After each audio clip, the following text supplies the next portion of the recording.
ഹിമാചൽ പ്രദേശിലെയും ഉത്തരാഖണ്ഡിലെയും മേഘവിസ്ഫോടനത്തിൽ 23 പേരുടെ മരണം സ്ഥിരീകരിച്ചു. മിന്നൽ പ്രളയത്തിൽ കാണാതായ 53 പേർക്കായി മൂന്നാം ദിവസവും സൈന്യത്തിന്റെ തെരച്ചിൽ ദൗത്യം പുരോഗമിക്കുകയാണ്. കുടുങ്ങിക്കിടക്കുന്ന നൂറുകണക്കിന് തീർത്ഥാടകരെ ഇന്ന് സുരക്ഷിതമായി മാറ്റാൻ കഴിയും എന്നാണ് പ്രതീക്ഷ.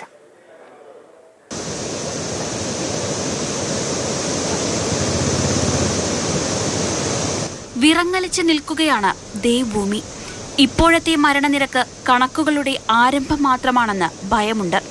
കനത്ത മഴയെ അതിജീവിച്ച് രക്ഷാകരം നീട്ടി സൈന്യം ദുരന്തമുഖത്തുണ്ട്. കേദാർനാഥിൽ മാത്രം 800-ലധികം ആളുകൾ കുടുങ്ങിക്കിടക്കുന്നു. ഇവരെ സുരക്ഷിത സ്ഥാനങ്ങളിലേക്ക് മാറ്റുന്നതിൽ പ്രഥമ ശ്രദ്ധ കേന്ദ്രീകരിച്ചിരിക്കുന്നു.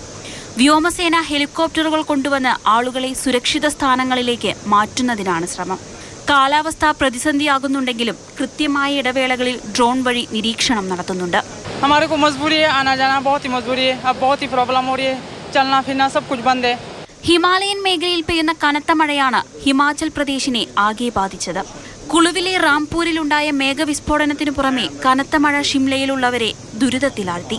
മിന്നൽ പ്രളയം മലാന ഡാമിനെ വിഴുങ്ങി കുതിച്ചെത്തിയപ്പോൾ ഒലിച്ചുപോയത് 30 വീടുകളും പാലങ്ങളും റോഡുകളുമാണ്. 70-ലധികം വീടുകൾ ഭാഗികമായി തകർന്നു. ഇതുവരെ 8 മരണമുണ്ടായി. 53 പേരെപ്പറ്റി യാതൊരു വിവരവുമില്ല. ചണ്ഡീഗഡ് മണാലി ദേശീയപാതയുടെ ഭാഗങ്ങൾ തകർന്നത് ഒറ്റപ്പെട്ട ഗ്രാമങ്ങളിലേക്ക് രക്ഷാകരം എത്തിക്കുന്നതിൽ കാലതാമസമുണ്ടാക്കുന്നു. നാളെയും കനത്ത മഴ തുടരുമെന്നാണ് മുന്നറിയിപ്പ്. മാതൃഭൂമി ന്യൂസ്, ഡൽഹി.